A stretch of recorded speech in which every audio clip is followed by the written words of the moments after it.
बिस्मिल्लाहिर्रहमानिर्रहीम। अस्सलाम वालेकुम स्टूडेंट्स, आज हम डिस्कस करेंगे अमीनो एसिड्स का नेक्स्ट टॉपिक पेप्टाइड्स क्या होते हैं, पॉलीपेप्टाइड्स और प्रोटीन, इसके वाले से डिस्कस करेंगे। तो बहुत ही आसान टॉपिक है। ये आपके सामने मैंने अमीनो एसिड का एक मॉलिक्यूल लिखा है, ये अमीनो एसिड का दूसरा मॉलिक्यूल लिखा हुआ है। अमीनो एसिड हम पढ़ चुके हैं, ये अल्फा अमीनो एसिड्स हैं। तो ये कार्बोक्सिल ग्रुप के साथ वाली कार्बन अल्फा, उसके साथ अमीनो ग्रुप, ये भी अल्फा कार्बन, उसके साथ जो है वो अमीनो ग्रुप अटैच है। तो ये क्या कहलाएंगे? Alpha amino acids. दो अल्फा अमीनो एसिड्स मैंने लिखे हैं। अब इस अल्फा अमीनो एसिड का NH2 हम नीचे लिखते थे, मैंने इधर लिखा ताकि आपको बात समझने में आसानी हो। और NH का NH2 होता है, H को ओपन कर दिया। इधर कार्बोक्सिल ग्रुप है, इसको हमने ऐसे लिखा है, NH2 दूसरी साइड पे लिखा है। यानी कि जब दो अमीनो एसिड आप आमने सामने लिखेंगे, एक तरफ एक अमीनो एसिड का कार्बोक्सिल ग्रुप और दूसरे का अमीनो ग्रुप आप एक दूसरे के आमने सामने लिखेंगे। अब इसका H और इसका OH, ये वाटर बन के यहां से निकल जाएगा। आप देख सकते हैं कैसे, ये हमारे पास वाटर की एलिमिनेशन होगी यहां पर। तो वाटर की एलिमिनेशन के साथ ये NH बॉन्ड इस C double bond O bond से आके कनेक्ट हो जाएगा और इस तरह दो अमाइनो एसिड के मॉलिक्यूल कंडेंस हो गए हैं। जैसे हमने कंडेंसेशन एक्शन पढ़ा था, एल्डोल कंडेंसेशन, कि दो एल्डिहाइड के मॉलिक्यूल कंडेंस हो जाते थे। इस तरह यहाँ पे दो अमाइनो अल्फा अमाइनो एसिड के मॉलिक्यूल कंडेंस हो गए हैं by the removal of water molecule. तो ये कंडेंसेशन रिएक्शन भी कहलाते हैं, जिसमें दो मॉलिक्यूल्स आपस में कंडेंस हो जाएं by the elimination of water molecule और स्मॉल मॉलिक्यूल्स और भी हो सकते हैं कोई। यहाँ पे वाटर है तो वाटर की यहाँ पे रिमूवल हुई है। तो ये वाटर की रिमूवल से जो हमारे पास इन दोनों का आपस में कनेक्शन C डबल बॉन्ड और NH बॉन्ड से कनेक्ट हो गया है, इस कनेक्शन को हम कहते हैं पेप्टाइड लिंकेज। क्या कहते हैं? Peptide linkage. पेप्टाइड बॉन्ड भी कहते हैं। जैसे हाइड्रोजन बॉन्ड आपने पढ़ा होगा ना, ये स्पेसिफिकली प्रोटीन्स में हम यूज करते हैं कि ये C डबल बॉन्ड हो और NH की जो लिंकेज होती है, इसमें जो सिंगल बॉन्ड सिग्मा बॉन्ड बनता है, इस बॉन्ड को हम पेप्टाइड बॉन्ड कहते हैं या पेप्टाइड लिंकेज भी कहते हैं। क्योंकि ये पेप्टाइड बॉन्ड दो अमीनो एसिड्स के मिलकर बना है, तो इसको हम कहते हैं डाई पेप्टाइड। ऐसा कंडेंस प्रोडक्ट, ऐसी प्रोटीन की जो अमीनो एसिड्स की कंडेंस प्रोडक्ट जिसमें दो अमीनो एसिड मिले हों, उसको हम कहते हैं डाईपेप्टाइड। डाईपेप्टाइड। लेकिन इसमें नंबर ऑफ पेप्टाइड बॉन्ड्स कितने हैं, ये बड़ी इंपॉर्टेंट बात है, ये बाद में दोबारा डिस्कस करूंगा। नंबर ऑफ पेप्टाइड बॉन्ड्स यहाँ पे सिर्फ 1 है। नंबर ऑफ पेप्टाइड बॉन्ड्स सिर्फ यहाँ पे 1 है। इसी तरह अब इसको डाईपेप्टाइड कह देंगे। तो पेप्टाइड फिर क्या हुआ? पेप्टाइड्स क्या होते हैं?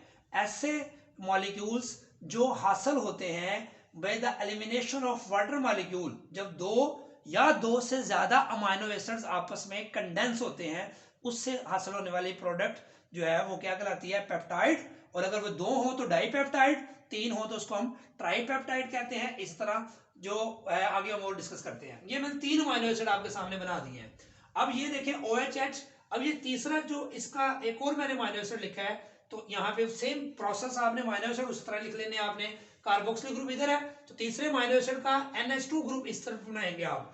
तो क्या होगा? सेम उसी तरह यहाँ पर ये एक वाटर मॉलिक्यूल यहाँ से एलिमिनेट होगा और एक वाटर मॉलिक्यूल यहाँ से एलिमिनेट होगा।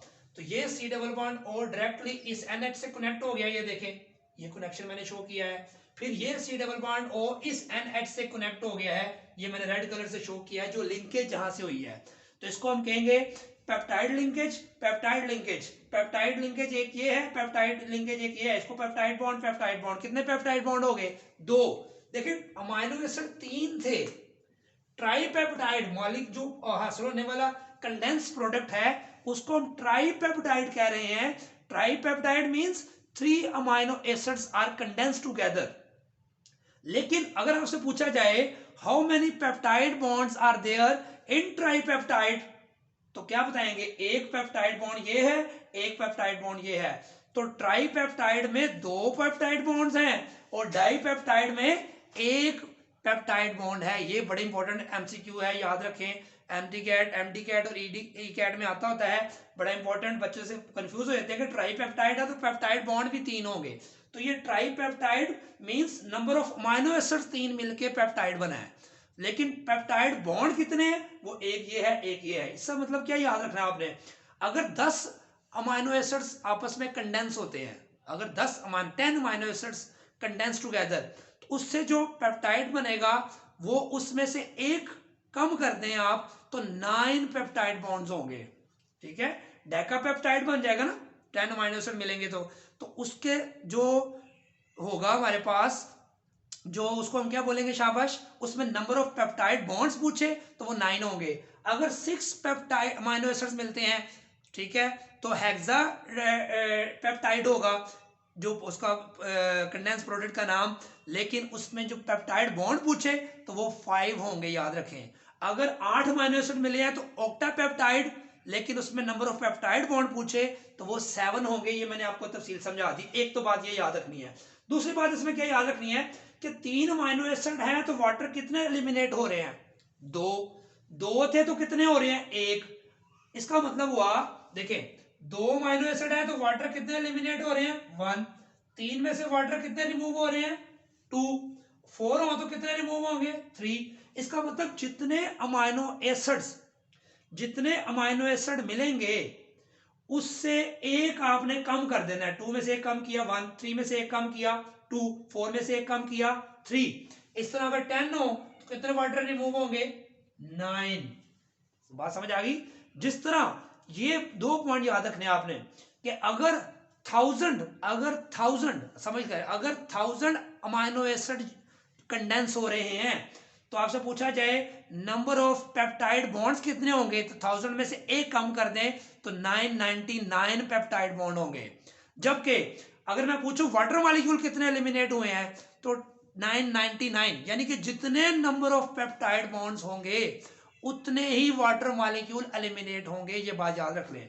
इसी बात को मैं सामने रखूं तो अगर हमारे पास n number of amino acids unite होते हैं, n number of amino acids अगर आप मिलाते हैं, ठीक है, अगर n number of amino acids मिलते हैं तो n number of amino acid के मिलने से जो n-1 वाटर मॉलिक्यूल एलिमिनेट होंगे, याद रखें। और नंबर ऑफ पेप्टाइड बॉन्ड्स भी कितने होंगे, n-1। इसको आप स्मॉल n भी लिख सकते हैं, ठीक है, n-1 और n-1 पेप्टाइड बॉन्ड्स भी होंगे और n-1 वाटर मॉलिक्यूल्स भी होंगे। ये मोस्ट इंपॉर्टेंट बात है, ये ऑब्जेक्टिव के लिए जो anti test point of view से याद रखनी है। अगर आपने इसके मजीद आगे इसको एक्सटेंड करना हो तो यहाँ पे इस H को ओपन कर लें, इस OH अगला चौथा अमीनो एसिड लिखेंगे तो उसका भी H लिख के आप इसको लिख सकते हैं। और अगर आप इसको यानी कि जनरल फॉर्म में भी लिख सकते हैं, मैंने 3 तक आपको शो कर दिया, इसकी चेन को जितना मर्जी लंबा कर सकते हैं, या आप इसको कहीं पे भी जो है ब्रैकेट लगा के क्रॉस करके जैसे बुक में लिखा हुआ है आप आसानी से कर सकते हैं। एक ये सिंपल कंसेप्ट क्लियर हो गया। उसके बाद अगर जो अमीनो एसिड्स 2 से लेके 9 तक 2 to 9 अगर हो, 2 to 9 अमीनो एसिड अगर आप यूनाइट करते हैं तो असल होने वाले पेप्टाइड को बोलेंगे ओलिगोपेप्टाइड। और अगर जो पॉलीपेप्टाइड किसको आप कहेंगे, जब मॉलिक्यूलर मास जो है वो पेप्टाइड का कितना होगा अप टू 10,000 तो उसको हम कह लेंगे पॉलीपेप्टाइड। और अगर मॉलिक्यूलर मास ग्रेटर देन 10,000 हो जाए पेप्टाइड का, उस पेप्टाइड को हम क्या कह देंगे, प्रोटीन। ये कन्वेंशन है, कोई हार्ड एंड फास्ट रूल नहीं है, कन्वेंशन की बुनियाद, ये कन्वेंशन है, इसको बस याद रखना है ऑब्जेक्टिव के लिए कि प्रोटीन हमने जो देखी हैं हम उनको कहते हैं जिनका मॉलिक्यूलर मास ग्रेटर देन 10,000 होता है, ऐसे पेप्टाइड्स। और अगर ऐसे पेप्टाइड जिनका मॉलिक्यूलर मास अप टू 10,000 तक होता है उसको हम पॉलीपेप्टाइड कहते हैं। और ओलिगोपेप्टाइड्स क्या होते हैं, अगर अमीनो एसिड 2 से लेके 9 तक 2 to 9 अमीनो एसिड्स कंडेंस हो तो असल वाले पेप्टाइड को ओलिगोपेप्टाइड कहेंगे। तो ये हमारा सिंपल सा टॉपिक था जिसमें हमने डिस्कस किया। सबसे इंपॉर्टेंट बात ये कंडेंसेशन, पॉलीमराइजेशन है से भी कहते हैं इसको, और इसको जो है हम आसानी से याद रख सकते हैं। तो इसको प्रैक्टिस करें, दुआ में याद रखें, अपने फ्रेंड्स में शेयर करें, कमेंट्स ज़रूर दीजिएगा। अल्लाह हाफिज़।